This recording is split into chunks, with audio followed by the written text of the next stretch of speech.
कहानी की शुरुआत में हम ड्रासा नाम की एक शार्प शूटर को देखते हैं जो पिछले कई घंटों से एक टनल में छुपी हुई है। दरअसल वह यहाँ अपने शिकार का इंतजार कर रही होती है। ड्रासा को पास के एयरपोर्ट पर एक गवर्नमेंट अफसर को मारने का टास्क दिया गया था। कुछ ही देर बाद रनवे पर एक प्लेन लैंड करता है। ड्रासा को जैसे ही अपना शिकार नजर आया उसने उसे कई किलोमीटर दूर से एक ही शॉट में खत्म कर दिया। ड्रासा अपना ये काम इतनी बारीकी से अंजाम देती है कि वहाँ पर मौजूद गार्ड्स को पता ही नहीं चलता कि गोली किसने और कहाँ से चलाई। मिशन कंप्लीट करने के बाद ड्रासा अपनी माँ की कब्र पर जाती है जहाँ उसका फादर पहले से ही मौजूद होता है। यहाँ हमें ड्रासा के बारे में एक और बात मालूम होती है कि जब भी वह किसी को अपनी राइफल से मारती है तो उस बुलेट के कवर को अपने पास रख लेती है और फिर वह इन बुलेट कवर्स को अपने पिता को सौंप देती है। दरअसल ड्रासा एक कॉन्ट्रैक्ट किलर थी, यानी वह पैसों के लिए लोगों को मारा करती थी और अब तक कई लोगों को मार चुकी थी। इसे लोगों को मारना तो बिल्कुल अच्छा नहीं लगता था, लेकिन अब यह काम उसका पेशा बन चुका था। इसलिए ड्रासा उन बुलेट्स के कवर्स को अपने फादर को पकड़ा देती, जिससे उसका दुख थोड़ा कम हो जाता। ड्रासा अपने पिता को बताती है कि मुझे एक और नया प्रोजेक्ट मिला है जो पूरे 1 साल तक चलेगा। शायद इस दौरान मैं आपसे मिल नहीं पाऊंगी। जिस पर ड्रासा के फादर जवाब देते हैं, तुम हर साल आती हो और मुझे कुछ गोलियों के कवर पकड़ा देती हो, मगर अगले साल ऐसा नहीं होगा। मेरा कैंसर का लास्ट स्टेज चल रहा है, मेरे पास अब ज्यादा वक्त नहीं बचा और अगर आने वाले दिनों में मेरी मौत नहीं हुई तो मैं खुद 14 फरवरी वैलेंटाइंस डे पर अपनी जिंदगी खत्म कर लूंगा, क्योंकि अब मेरे पास जीने की कोई वजह नहीं है। तुम्हारी माँ भी मर चुकी है और तुम भी अपने काम के चलते साल में 1-2 बार मुझसे मिलने आती हो, इसलिए हो सकता है ये हमारी आखिरी मुलाकात हो। ये सुनकर ड्रासा की आंखें भर आती हैं। अब यहाँ सीन शिफ्ट होता है और हम देखते हैं इस कहानी के दूसरे लीड कैरेक्टर लेवाई को। लेवाई की जिंदगी बिल्कुल भी ठीक नहीं चल रही थी। उसे अक्सर भयानक सपने आते थे और नींद उसकी आंखों से कोसों दूर चली जाती थी। एक रात जब उसकी आंख बुरे सपने से खुलती है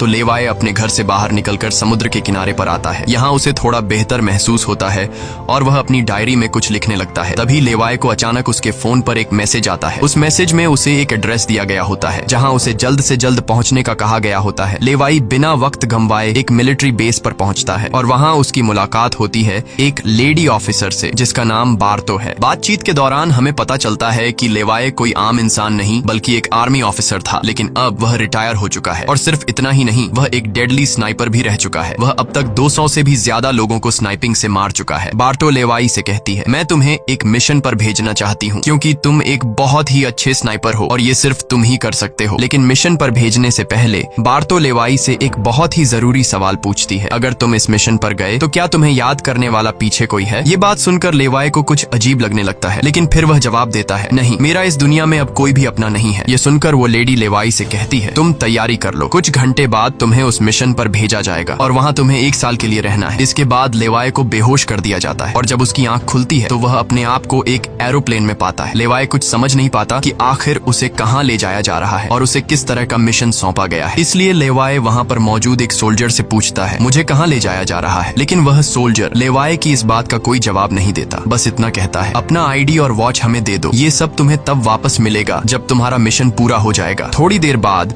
वो सोल्जर उसे बताता है, अब तुम्हारा प्लेन से उतरने का वक्त आ चुका है, कुछ ही मिनटों में हम नो फ्लाइंग जोन एरिया में एंटर करने वाले हैं, यहाँ से आगे जाने की हमें परमिशन नहीं है। बस वह सिर्फ इतना बताता है कि नीचे उतरने के बाद तुम्हें अकेले 32 किलोमीटर नॉर्थ की तरफ पैदल जाना होगा, तब तुम अपनी मिशन वाली जगह पर पहुंच जाओगे। लेकिन लेवाई के दिमाग में अब भी एक ही बात चल रही थी। वो फिर से उस सोल्जर से पूछता है, आखिर हम जा कहाँ रहे हैं? इस पर सोल्जर जवाब देता है, मुझे इस सवाल का जवाब देने का परमिशन नहीं है, मेरी वर्दी में एक माइक्रोफोन लगा हुआ है, अगर मैंने तुम्हें इस जगह के बारे में बताया तो मुझे नौकरी से निकाला जा सकता है या फिर मारा भी जा सकता है। यह बात सुनकर लेवाई के गले में सांसें अटक जाती हैं। इसके बाद उसे एक पैराशूट दिया जाता है और प्लेन का दरवाजा खुलते ही लेवाई कूद जाता है और सेफली लैंडिंग करता है। लेकिन असली गेम तो अब शुरू होता है। 32 किलोमीटर की दूरी उसे पैदल तय करनी थी। लेवाई को पैदल चलते चलते 2 दिन बीत जाते हैं और 2 दिनों का लंबा सफर तय करने के बाद फाइनली वो उस जगह पर पहुंच जाता है। वो देखता है कि ये एक बहुत ही सुनसान इलाका है जहां इंसान तो दूर बल्कि उससे परिंदे भी नहीं दिखाई देते। तभी उसकी मुलाकात जेडी नाम के एक आदमी से होती है। जेडी 1 साल तक यहाँ मिशन पर था, अब उसकी ड्यूटी खत्म हो चुकी है, इसलिए अब लेवाई उसकी जगह संभालेगा। जेडी लेवाई को एक वॉच टावर की तरफ ले जाता है। टावर के टॉप पर पहुंचने के बाद लेवाई को अब भी समझ नहीं आ रहा था कि उसे यहाँ क्या काम करना है। यही सवाल जब वो जेडी से पूछता है तो जेडी जवाब देता है, यहाँ एक बहुत ही गहरी खाई है जिसे गॉर्ज नाम दिया गया है। ये एक बहुत ही मिस्टीरियस और गहरी खाई है जिसके बॉटम तक आज तक कोई भी नहीं पहुंच पाया। तुम्हारा काम बहुत ही सिंपल है, तुम्हें इस खाई की पहरेदारी करनी है। इसके बाद वो लेवाई को यहाँ के स्ट्रिक्ट रूल्स बताता है। वह कहता है, तुम यहाँ से बाहर महीने में एक ही बार हेडक्वार्टर फोन कर सकते हो, चाहे कुछ भी हो जाए।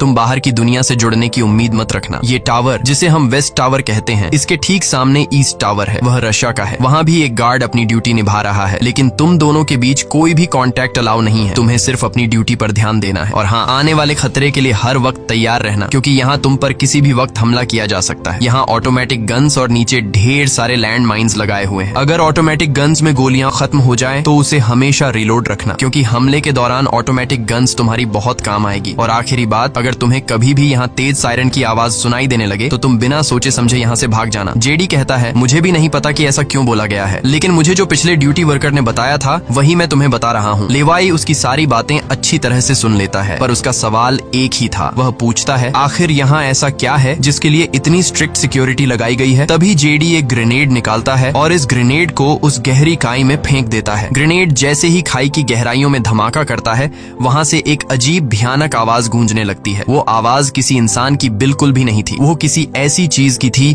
जो अंधेरे में छुपी थी। जेडी लेवाई की तरफ देखता है और कहता है, ये आवाज जो तुम सुन रहे हो, ये उन क्रीचर्स की है जिन्हें हम होलोमैन कहते हैं। ये क्रीचर्स इस घड़े के अंदर रहते हैं और तुम्हारी यहाँ पर ड्यूटी ये है कि इस घड़े के अंदर से किसी भी क्रीचर को बाहर निकलने नहीं देना है। कहा जाता है कि 1940 में यूएस आर्मी के 2400 आर्मी सोल्जर्स को इस गड्ढे के अंदर भेजा गया था, ताकि यह सोल्जर्स उस गड्ढे के अंदर मौजूद सभी क्रीचर्स को खत्म कर सकें। लेकिन आज तक उनमें से एक भी जिंदा सोल्जर वापस लौट कर नहीं आया। और अब जेडी लेवाई को पूरी इंफॉर्मेशन, हर एक चीज का बताकर घर वापस जाने की तैयारी करने लगा, क्योंकि उसने यहाँ 1 साल की ड्यूटी पूरी कर दी। अब लेवाई को यहाँ 1 साल तक ड्यूटी देनी थी। जेडी लेवाई को अलविदा कहकर यहाँ से निकल पड़ता है। वह बहुत खुश था क्योंकि 1 साल बाद वह घर जाने वाला था, लेकिन उसे पता नहीं था कि आगे उसके साथ कुछ ऐसा होने वाला है जिसके बारे में सोचने से भी डर लगता है। लोकेशन पर पहुंचने के बाद जेडी जैसे ही स्मोक करता है, तब एक हेलीकॉप्टर उसे लेने के लिए आता है। वह हेलीकॉप्टर उसके लिए रस्सी नीचे फेंकता है और जेडी इस रस्सी के जरिए ऊपर हेलीकॉप्टर में चढ़ने लगता है। हेलीकॉप्टर में बैठा एक सोल्जर पहले जेडी की आइडेंटिटी कंफर्म करता है। जेडी जब उसे अपनी पूरी इंफॉर्मेशन देता है तो हेलीकॉप्टर में बैठा वो सोल्जर पहले जेडी को शूट करता है और उसके बाद उसकी रस्सी काट कर उसे नीचे गिरा देता है। अब यहाँ एक बात तो साफ हो चुकी थी कि जो इस जगह आता है वो यहाँ से कभी लौट नहीं पाता। इसके बाद हमें अगले दिन का सीन दिखाया जाता है। लेवाई अपने काम को निभाने लगता है। सबसे पहले वो यहाँ की कुछ रिपोर्ट्स चेक करता है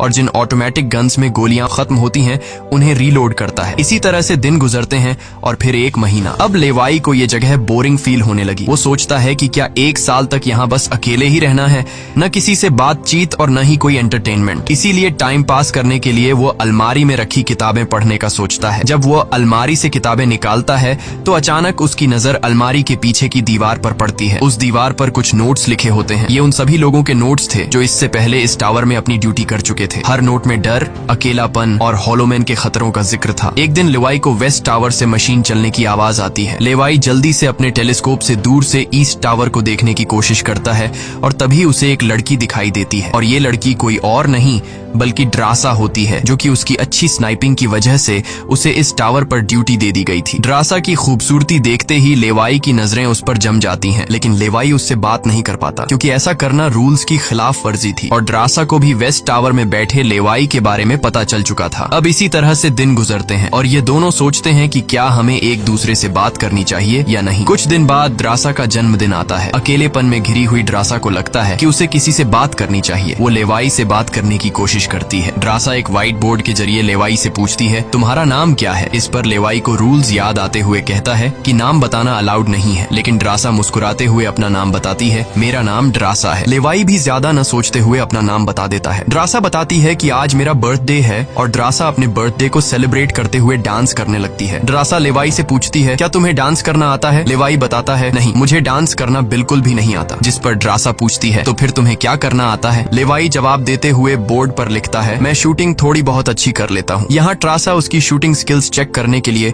अपने टावर पर एक छोटी सी बॉटल उसके सामने रख देती है और लेवाई अपने टारगेट को निशाने पर रखते हुए एक ही गोली में उस बॉटल को फोड़ देता है। अब यहाँ ट्रासा भी पीछे रहने वाली नहीं थी। वह भी अपनी शूटिंग स्किल्स को दिखाते हुए लेवाई के टावर में रखी एक छोटे सी बॉटल को बिल्कुल परफेक्ट शूट कर लेती है, जिससे लेवाई को पता चलता है कि ट्रासा कोई आम लड़की नहीं बल्कि वह एक डेडली स्नाइपर है। धीरे धीरे दोनों की बातचीत बढ़ने लगती है। ट्रासा और लेवाई एक दूसरे को समझने लगते हैं, लेकिन तभी जब ये दोनों बातचीत में मसरूफ होते हैं, ट्रासा की नजर अचानक नीचे गड्ढे की तरफ जाती है। वो देखती है कि नीचे से कुछ भयानक क्रीचर्स यानी होलोमैन तेजी से वेस्ट टावर की तरफ चढ़ रहे हैं। वह जल्दी से लेवाई को अलर्ट करती है, नीचे देखो, तुम्हारी तरफ कुछ क्रीचर्स बढ़ रहे हैं। लेवाई जैसे ही नीचे देखता है, उसकी आंखें चौंक जाती हैं। नीचे सिर्फ एक या दो नहीं बल्कि हजारों क्रीचर्स ऊपर की ओर बढ़ रहे होते हैं। वो बिना वक्त गंवाए अपनी स्नाइपर राइफल उठाता है और एक एक करके क्रीचर्स को शूट करने लगता है, लेकिन क्रीचर्स की तादाद इतनी ज्यादा होती है कि लेवाई उन्हें अकेले संभाल नहीं पाता। इसलिए ट्रासा भी अपनी मशीन गन से गोलियां बरसाने लगती है। अब वेस्ट टावर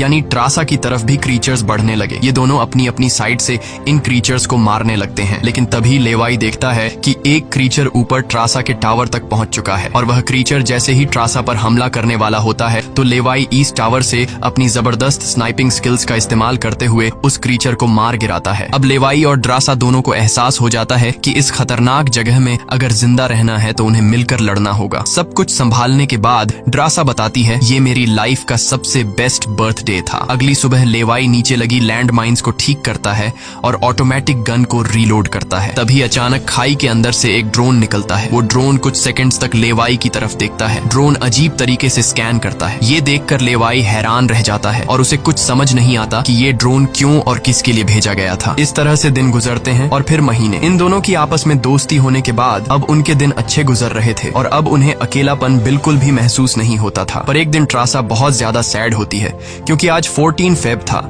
और उसे याद आता है कि उसके फादर ने कहा था कि अगर कैंसर की वजह से आने वाले कुछ दिनों में नहीं मरा तो वो 14 फेब के दिन खुद को मार देगा। और यहाँ ड्रासा बोर्ड पर लिखकर लेवाई को बताती है, आज मैं खुद को बहुत ही अकेली महसूस कर रही हूँ। अगर आज मेरे पास कोई होता तो बहुत अच्छा होता। लेवाई को भी पहले ही दिन से ड्रासा से मिलने का मन था और आज वह खुद को रोक नहीं पाता। वो ड्रासा के पास जाने का प्लान बना लेता है। वह एक रॉकेट लॉन्चर के जरिए ईस्ट टावर तक पहुंचने का जुगाड़ कर लेता है। अगली सुबह वो रॉकेट लॉन्चर का इस्तेमाल करके एक मजबूत रस्सी को ड्रासा की तरफ फेंकता है, जिसके बाद ड्रासा टावर के बाहर आती है और वो रस्सी को मजबूती से एक पेड़ के साथ बांध देती है ताकि लेवाई रस्सी के जरिए लटक कर ईस्ट टावर तक पहुंच जाए। लेवाई बिना देर किए उस रस्सी के सहारे ईस्ट टावर की ओर बढ़ने लगता है, लेकिन बीच में वो अटक जाता है क्योंकि आगे रस्सी की ढलान खत्म हो चुकी थी। इसलिए अब लेवाई हाथों की मदद से आगे बढ़ने लगता है और करीब आधा घंटा हाथों की मदद से सफर करने के बाद वो ड्रासा के टावर तक पहुंच जाता है। ड्रासा उसे वेलकम करती है और कहती है, तुमसे बहुत ही गंदी पसीने की बू आ रही है, इसलिए पहले तुम नहा लो, फिर मैं तुमसे मिलूंगी। लेवाई को ये सुनकर हंसी आ जाती है। वह कुछ कहता नहीं, बस सिर हिलाकर मान जाता है। ड्रासा यहाँ पर शरारत करते हुए उसके कपड़े दूर जाकर छिपा लेती है और सीसीटीवी कैमरा के जरिए लेवाई को देख रही होती है, जो टावर में मौजूद शावर में नहा रहा होता है। उसके बाद लेवाई और ड्रासा एक साथ बैठकर काफी देर तक बातें करते हैं। ड्रासा उससे अपनी पूरी स्टोरी बताती है और बताती है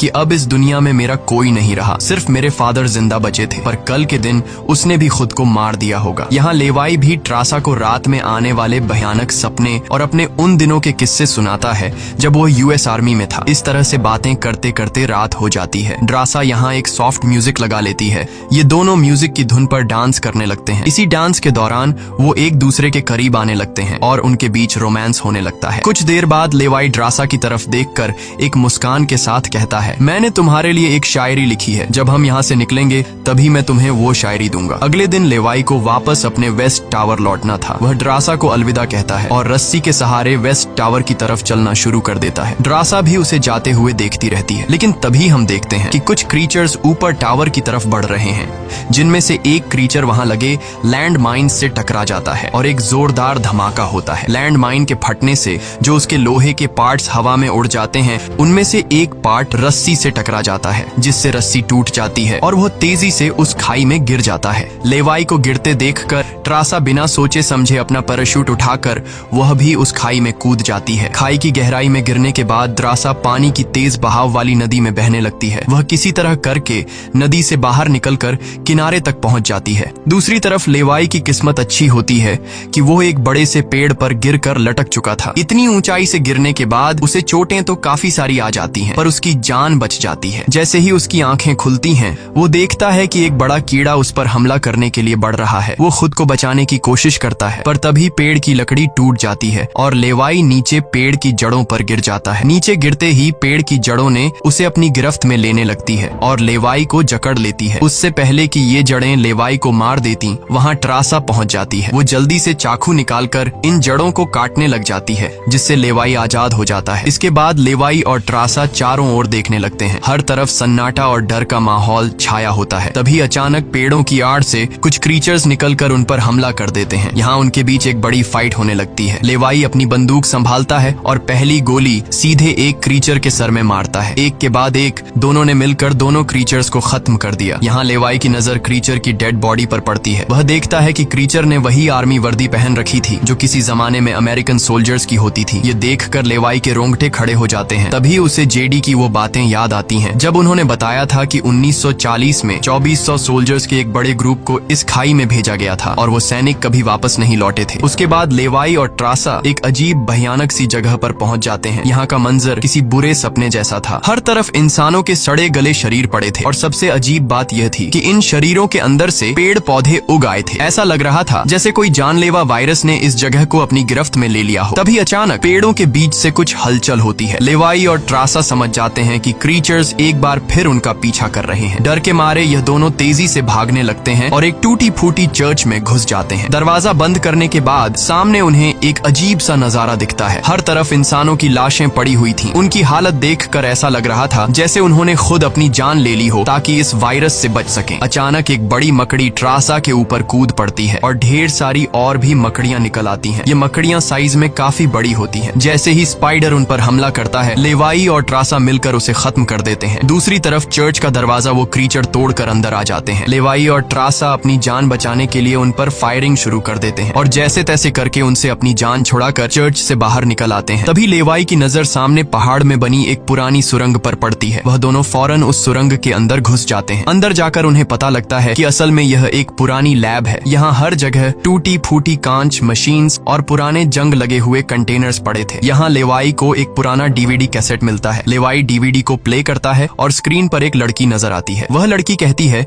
कि हम लोग यहाँ एक सीक्रेट केमिकल मिसाइल प्रोजेक्ट पर काम कर रहे थे। हमारे साथ सैकड़ों साइंटिस्ट थे, पर एक दिन यहाँ भूकंप आया। भूकंप के तेज झटके से मिसाइल की केमिकल लीक हो गई। जहरीला केमिकल हवा में मिलने लगा। कुछ ही घंटों में लोग वायरस से इन्फेक्ट होने लगे। वह लड़की अपना पेट दिखाते हुए बताती है कि मैं भी इन्फेक्टेड हूँ। हालांकि हमने मिलिट्री को सब कुछ बताया। हमने उनसे कहा कि इस पूरे इलाके को बॉम्बिंग करके तबाह कर दिया जाए ताकि इन्फेक्शन और फैल न सके, लेकिन उन्होंने हमारी बात नहीं सुनी। इस वीडियो को देखने के बाद लेवाई को वहाँ एक नए जमाने का कंप्यूटर मिलता है। लेवाई को समझ नहीं आता कि इस जगह में आज के दौर का कंप्यूटर कैसे रखा गया है। लेवाई उसे ऑन करता है और उसमें मौजूद जानकारी को देखकर एकदम सुन रह जाता है। उसे डार्क लेक नाम की एक कंपनी के बारे में पता चलता है जो पैरामिलिट्री बनाने का काम करती है। ये कंपनी यहाँ से इन्फेक्टेड लोगों के सैंपल्स इकट्ठा करके अपने कंट्री के सोल्जर्स को सुपर सोल्जर्स में कन्वर्ट करने के लिए उन पर एक्सपेरिमेंट करती है। यही वजह है कि कोई भी देश इस जगह को मिटाना नहीं चाहता। इसके अलावा लेवाई को यह भी पता चलता है कि यह जो खाई है यहाँ पर एक बहुत ही बड़ा मिसाइल है जिसकी एक्टिवेशन पर जब वो फटेगा तो 4.2 किलोमीटर की लंबाई में सब कुछ मिटा देगा। लेवाई और ट्रासा ये सारा राज समझ जाते हैं। उन्हें पता चल जाता है कि जिस लेडी बार्तो ने उन्हें यहाँ भेजा था वही इस जगह की ओनर है और वो इस जगह का गलत इस्तेमाल कर रही है। और इस जगह को सीक्रेट रखने के लिए लेडी बार्तो हमेशा ऐसे इंसान को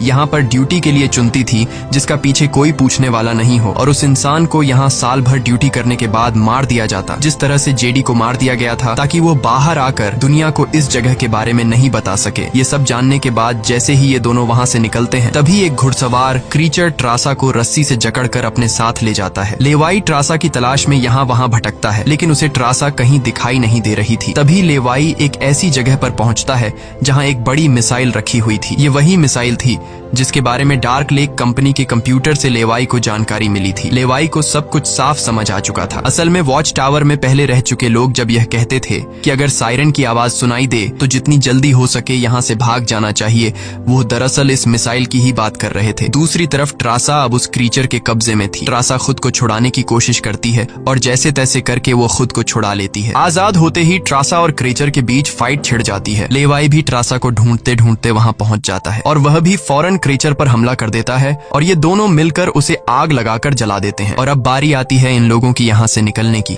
मगर आगे का रास्ता और भी ज्यादा मुश्किल था। जैसे ही लेवाई और ट्रासा आगे बढ़ते हैं, सामने एक खतरनाक इलाका आता है जहाँ से निकलना एक बहुत ही बड़ा चैलेंज था। यहाँ इंसान और पौधे आपस में पूरी तरह से जुड़े हुए थे, जैसे कि वह किसी खतरनाक एक्सपेरिमेंट का नतीजा हो। खैर, ये लोग हर कदम को संभाल कर रखते हुए आगे बढ़ते हैं कि तभी ट्रासा का पैर फिसल जाता है, जिससे ये पौधे एक्टिवेट हो जाते हैं। वो ट्रासा को जकड़ लेते हैं, लेकिन यहाँ लेवाई हिम्मत दिखाते हुए आगे बढ़ता है और अपनी पूरी ताकत से ट्रासा को छुड़ा लेता है। वह बॉम्ब का इस्तेमाल करके वहां के पूरे प्लांट सिस्टम को उड़ा देता है। लेवाई ट्रासा को लेकर वहां से बाहर निकल आता है। थोड़ा सा आगे चलने के बाद उन्हें एक गैराज नजर आता है जहां पर एक गाड़ी खड़ी होती है। ये दोनों जल्दी से उस गाड़ी में बैठ जाते हैं और उस जगह से निकलने की कोशिश करने लगते हैं। आखिरकार कुछ दूरी तय करने के बाद उन्हें एक रस्सी नजर आती है जो ऊपर वॉच टावर तक जाती थी, लेकिन अब वो क्रीचर्स भी उनका पीछा करते हुए वहां तक पहुंच चुके थे। अब यहाँ रस्सी को हाथों से पकड़कर ये लोग अगर ऊपर चढ़ते तो ये क्रीचर्स इन्हें मार देते। इसलिए लेवाई समझदारी से काम लेते हुए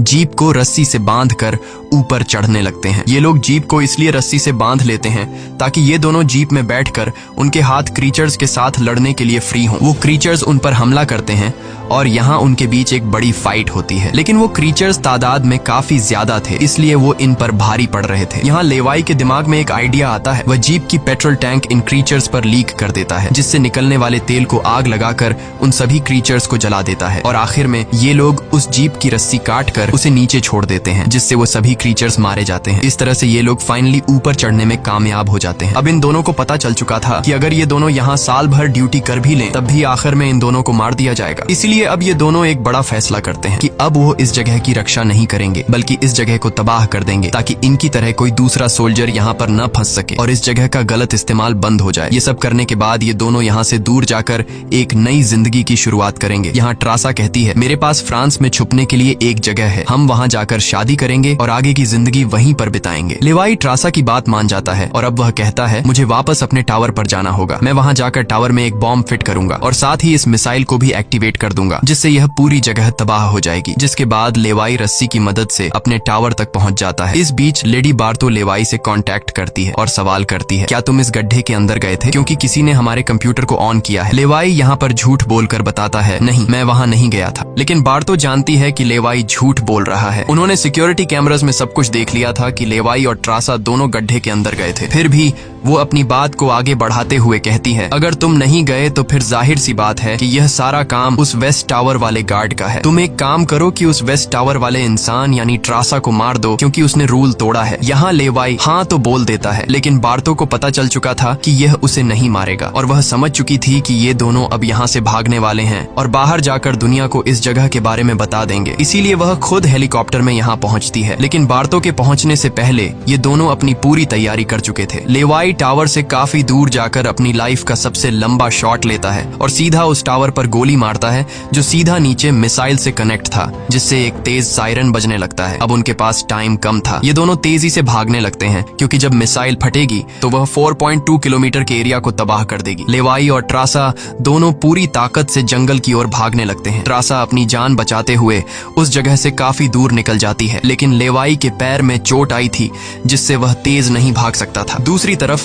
बार्तो को भी यह समझ आ चुका था कि जल्द ही मिसाइल ब्लास्ट होने वाला है। ठीक इसी वक्त मिसाइल एक्टिवेट हो जाती है और एक बहुत ही बड़ा धमाका होता है जिससे पूरी खाई तबाह होने लगती है। ये ब्लास्ट इतना भयानक था कि उसके लपटने और झटके दूर तक फैल गए, जिसमें बार्तो का हेलीकॉप्टर भी उस धमाके की चपेट में आ जाता है और वह वहीं मारी जाती है। ट्रासा ने तो 4.2 किलोमीटर का फासला तय कर लिया था, लेकिन लेवाई उस धमाके की लपेट में आ जाता है और धमाके से आने वाली तेज हवा उसे पानी में गिरा देती है। दूसरी तरफ खाई खाई में सभी क्रीचर्स मारे जाते हैं। अब सिर्फ ट्रासा उस धमाके में जिंदा बच गई थी और वह एक ऊंची जगह पर खड़ी होकर लेवाई का इंतजार करने लगी। इंतजार करते करते रात हो जाती है, लेकिन लेवाई का कोई अता पता नहीं चलता। वो समझ जाती है कि अब लेवाई जिंदा नहीं रहा, जिसके बाद कहानी यहाँ से कुछ महीने आगे शिफ्ट होती है। ट्रासा लेवाई की लिखी हुई कविता को पढ़ती है। हर एक शब्द में उसे लेवाई की यादें महसूस होती हैं। आंखों में आंसू लिए वो अपने दिल को संभालने की कोशिश करती है। अब ट्रासा एक नई जिंदगी की शुरुआत करते हुए